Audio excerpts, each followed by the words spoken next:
पैसा नसतात तेव्हा माणूस झाडपाला खाऊन दिवस काढतो. पैसा आल्यावर हाच झाडपाल सलाड म्हणून हॉटेलला हात खातो. पैसा नसताना तेव्हा माणूस सायकलने रपेट करतो. पैसा आल्यावर मात्र हीच सायकल तोच जिममध्ये व्यायामासाठी चालवतो. पैसा नसताना तेव्हा माणूस रोजीरोटीसाठी त्याची पायपीट चालू असतो. पैसा आल्यावर मात्र हीच पायपीट तो चरबी कमी करण्यासाठी करतो.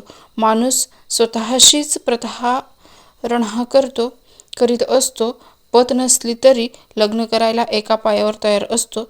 ऐपत असली की मात्र त्याला घटस्फोट हवा असतो. पैसा वाचवायला तो कधी बायकोलाच आपली सिक्रेटरी बनवतो.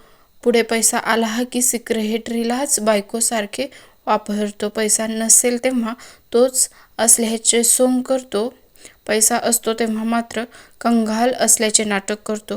पैसा नसताना तेव्हा मिठाई खावीशी वाटते. पैसा आल्यावर मधुमेहामुळे खाता येत नाही. पैसा नसताना तेव्हा भूक लागते, झोप येते. पैसा आल्यावर दोन्हीसाठी औषधे द्यावी लागतात. माणसा रे माणसा, तू वास्तव्य तरी कधी स्वीकारतोस? आपल्या सावलीपासून आपणच शिकावे. कधी लहान तर कधी मोठे होऊन जगावे. शेवटी काय घेऊन जाणार आहोत सोबत, म्हणून प्रत्येक नात्याला हृदयातून जपावे. बरोबर ना?